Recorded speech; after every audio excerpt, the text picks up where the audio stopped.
La venganza es dulce, capítulo 3 de Bárbara Cartland. Si bien lo que le interesaba más que nada eran los caballos, y observó: siempre he oído decir que los caballos de milady son notables, y papá solía admirar aquellos en los que la veía a usted salir de cacería.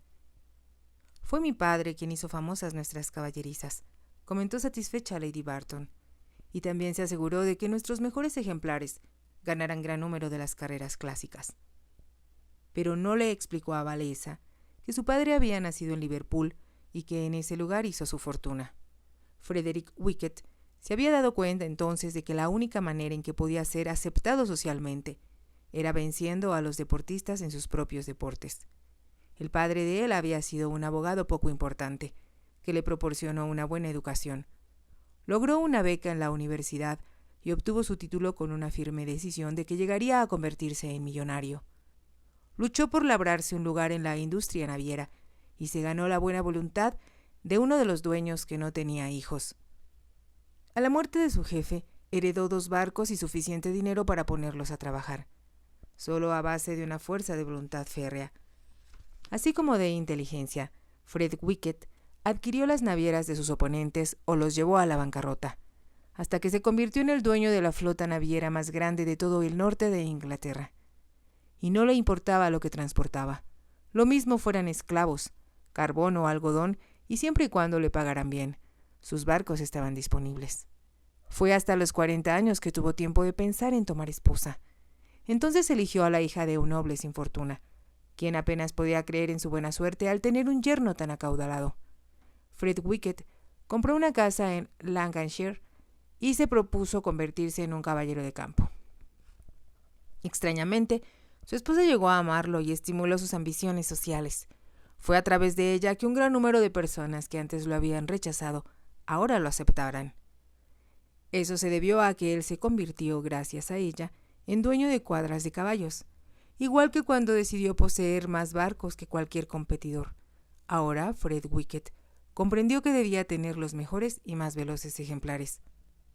Pronto pareció imposible para todo aquel que participaba en las carreras no conocerlo, y fue solo cuestión de tiempo que llegara a ser aceptado por quienes, tiempo atrás, lo ignoraban con expresión arrogante. Pronto decidió que su hija hiciera un buen matrimonio. Como era hija única, resultaba obvio que sería una heredera rica. Lionel Barton había sido el hijo mayor de un varón, cuya genealogía se remontaba al reinado de Jacobo I. No era tan importante como Fred Wicket habría deseado, pero Sarah, quien tenía entonces solo 17 años, se enamoró perdidamente de Lionel y su padre deseaba hacerla feliz. Barton heredó el título apenas una semana antes de fallecer a causa de un accidente, lo que para Sarah fue una amarga tragedia. Fred Wicket pensó, filosóficamente, que al menos ella había obtenido un título gracias a su matrimonio y estaba planeando ya quién sería el siguiente marido. De una forma bastante inesperada, un año después de que su esposa murió a consecuencia de una cruel enfermedad, él sufrió un fatal ataque al corazón. Era el corolario de una vida de intenso y continuo trabajo. Se había concentrado como un fanático en hacerse a sí mismo un emperador de las finanzas y un rey en el deporte, al mismo tiempo. Sarah había heredado de su padre la suficiente fuerza de voluntad y su indómito carácter para no guardarle luto mucho tiempo. En cuanto dejó de vestir de negro, vendió la casa de Lancashire porque nunca la había considerado lo suficiente elegante para sus amistades de la alta sociedad. Primero adquirió una elegante mansión en la Plaza Berkeley, donde podía recibir en Londres. Después, tras de buscar en la campiña algo realmente espectacular, eligió las Torres Ridley, no solo porque tenía el tamaño de un palacio, sino también por estar ubicada en Leicestershire. A los 5 años ya se había convertido en una personalidad indispensable para el mundo social, cuyos integrantes pensaban que las carreras de caballos y la caza eran los únicos deportes que importaban. Aun cuando los caballos de su padre eran ya por demás famosos, ella mejoró su raza y su adiestramiento. Las mejores cacerías se llevaban a cabo en Leicestershire. Lady Sarah contribuía generosamente con las que se realizaban cerca de las torres y también en varias otras. Era imposible ignorar a alguien que tenía el salón de baile más suntuoso, una pista de carreras privada y 100 dormitorios para alojar a sus huéspedes. Fred Wicked, por conveniencia, fue olvidado. Cuando Sarah hablaba de su familia, siempre se refería solamente a la de su madre. Naturalmente, tuvo un sinnúmero de amantes. Desde antes de casarse era extraordinariamente bonita y después se convirtió en una exótica belleza. No era solo la mujer joven más atractiva, sino también se vestía y enjollaba con suma elegancia. Sus caballos se adornaban con las flores más bellas que no pudieran verse en otro lugar que no fueran los jardines botánicos de Kew. Solía recibir a sus invitados en un ambiente cuajado de orquídeas. Su dormitorio solía decorarse con cientos, si no es que miles de rosas, que lo convertían en un jardín idóneo para el amor. Los hombres que se convertían en sus amantes creían encontrarse en un sueño digno de las 1001 noches. Desde el incitante perfume que fascinaba sus sentidos, a la profusión de costosos regalos que ella les hacía. Gran número de ellos tuvieron la esperanza de casarse con Sarah, pero ella poseía el genio y la cautela de su padre en lo que se refería a asuntos de negocios. Comprendía muy bien que sus pretendientes se interesaban tanto en su dinero como en ella misma, y estaba decidida a obtener lo mejor, es decir, un marido distinguido de sobresaliente posición social y un título de alta envergadura. Muchos de los hombres que estaban en Debrid ya eran casados y algunos de los solteros parecían de tan poca personalidad que ella, en extremo exigente, no los deseaba en su lecho. No fue por casualidad que conoció al marqués de Windonbury. Por supuesto, lo había visto en todas las carreras de caballos, pero muy pocas veces era invitado a las fiestas a las cuales Sarah asistía. Las puertas de las anfitrionas más distinguidas de la alta sociedad estaban cerradas para ella. Nunca había sido invitada al palacio de Buckingham, y sin embargo ese hecho no le había preocupado en absoluto, hasta que decidió que el marqués de Windonbury era el hombre con quien ella debía casarse. A pesar de todo, fue más difícil de lo que esperaba relacionarse con él. El marqués solía levantar su sombrero en un gesto de cortés galanura hacia ella en las carreras de caballos, pero cuando Sarah intentaba charlar con él, parecía desvanecerse antes que pudiera siquiera abrir los labios. Pidió a varios de sus amigos más distinguidos invitarlo a cenar cuando ella estuviera presente. Unos se excusaron diciendo: «Nunca puede uno depender de Windonbury. Es una ley en sí mismo». Otros respondían evasivos: «El marqués prefiere ser el anfitrión de sus propias fiestas y solo acude cuando lo invitan unos cuantos de sus amigos preferidos». Como parecía ser tan difícil, Sarah se sintió más decidida que nunca a salirse con la suya. Como su padre, aun cuando eso le llevara determinado tiempo, siempre había conseguido todo cuanto deseaba en la vida. Por fin abordó al marqués directamente, diciéndole que tenía algunas yeguas pura sangre que estaba segura serían de su interés. Como si lo hubiera anticipado, su sugerencia la hizo en un momento propicio en que el marqués buscaba mejorar sus razas, tanto de sus caballos de carrera como de salto.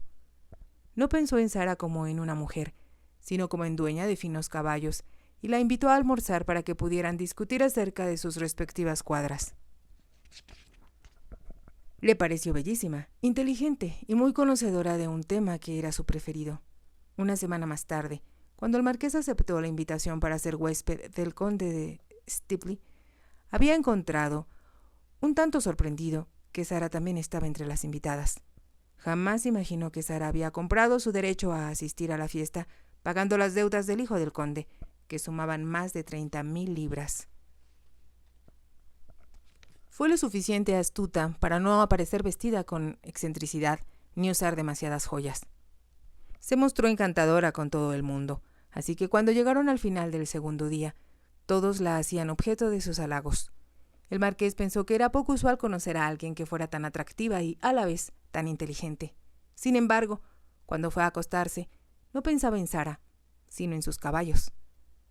Ya se había quedado dormido cuando, de pronto, advirtió que había algo suave y cálido a su lado, que antes no estaba ahí. Se volvió para investigar. Entonces los brazos de Sarah lo rodearon y los labios femeninos se unieron a los de él.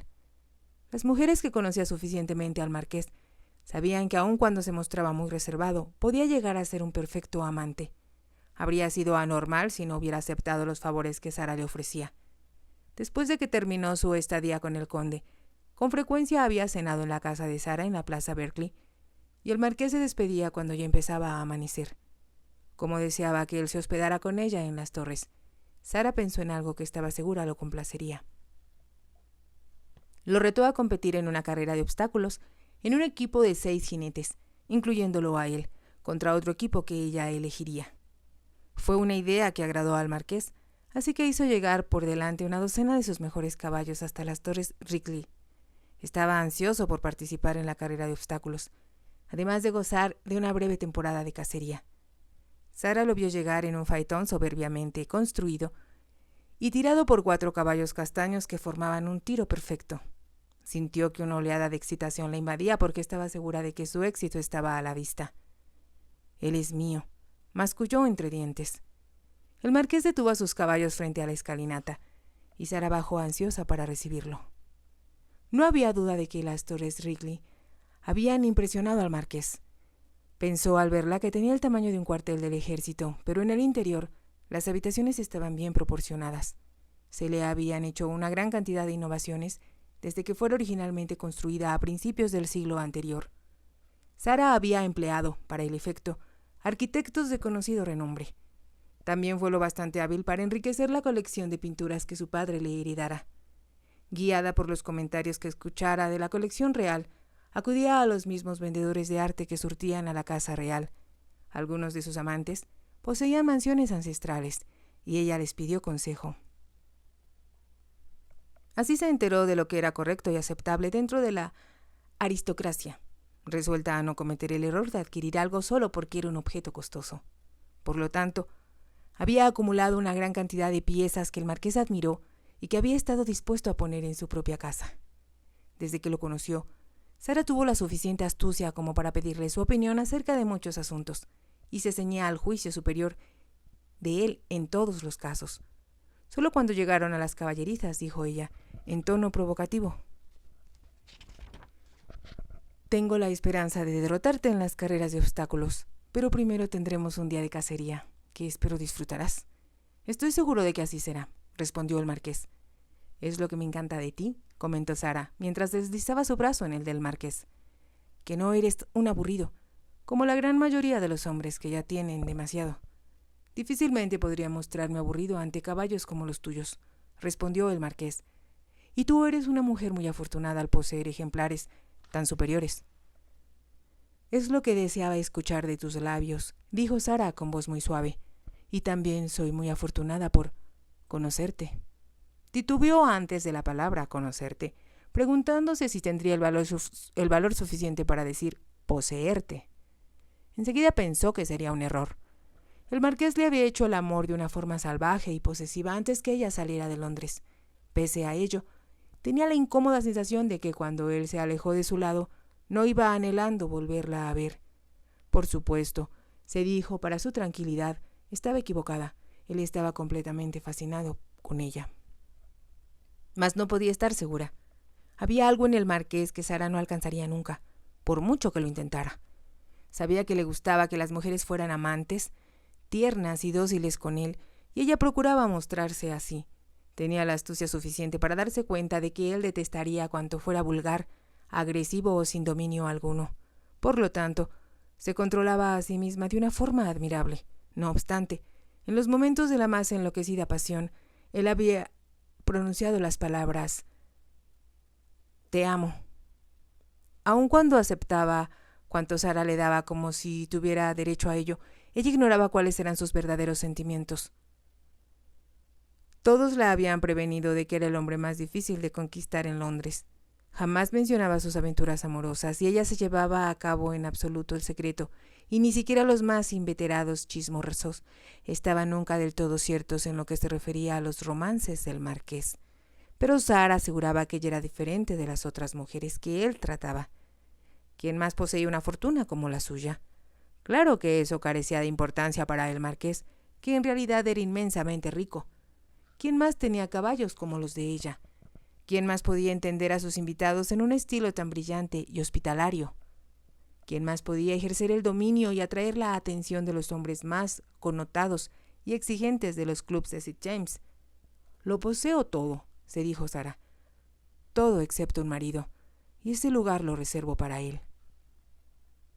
había puesto un cuidado extremo en la elección de sus huéspedes para esa ocasión.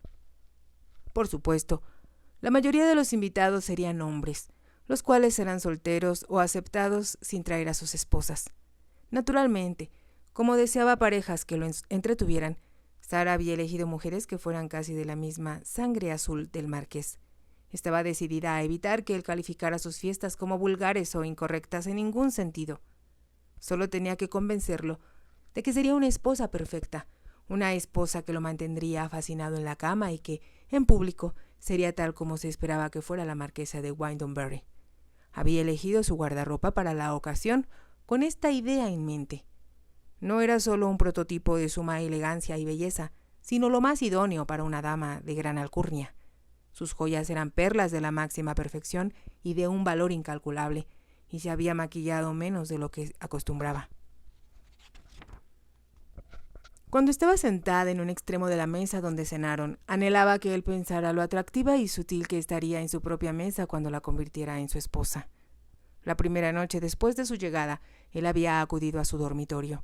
Se sintió segura entonces de que había ganado la partida y que la meta estaba a su alcance. La cena había sido espléndida. El vino era tan selecto que casi todos los caballeros invitados la felicitaron por su cava.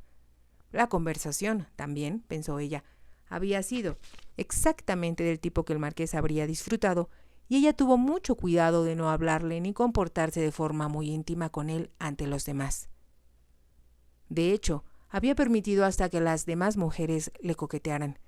Cuando él la había requerido después de que todos los demás se habían retirado, Sara le tendió sus brazos con una exclamación de deleite. La habitación estaba llena de orquídeas procedentes de todo el país. Eran blancas con solo un pequeño matiz rosado en cada uno de los delicados pétalos y carecían de aroma. Por lo tanto, la alfombra se había perfumado discretamente con esencia de violetas blancas.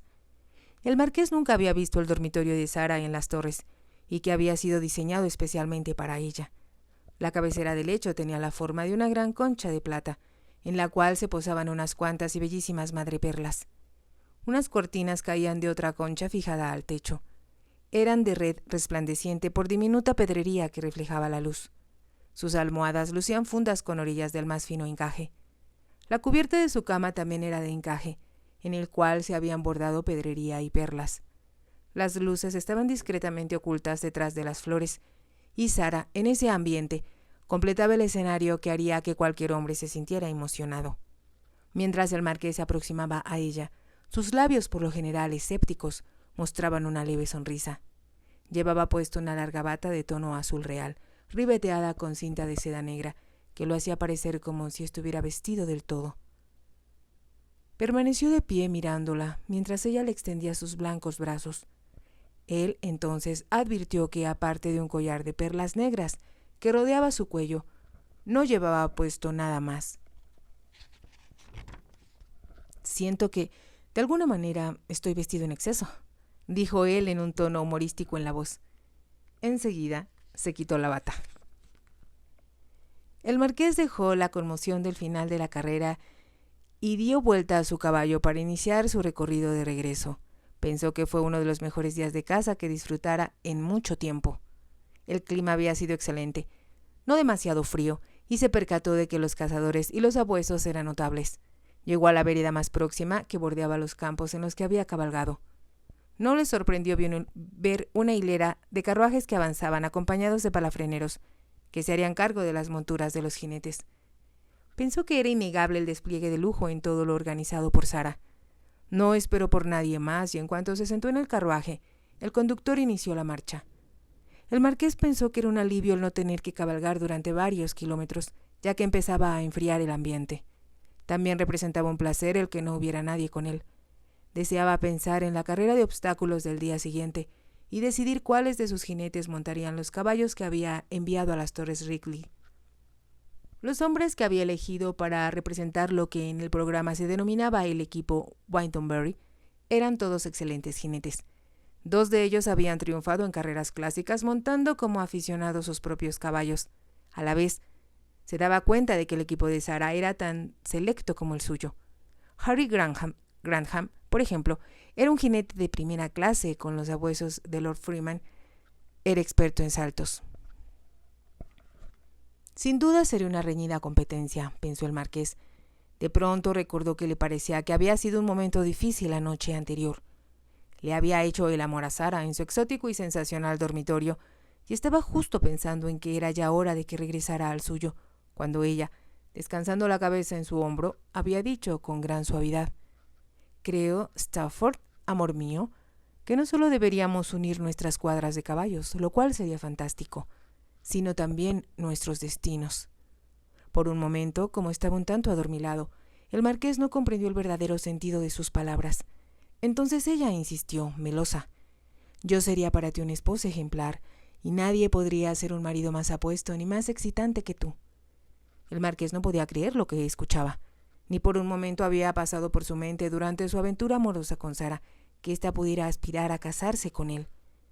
Sabía que gran número de hombres la habían cortejado, y pensó con desdén que todos eran cazafortunas a quienes resultaba imposible ignorar a una viuda con mucho dinero. Pero el matrimonio era algo que, por el momento, no figuraba en sus planes.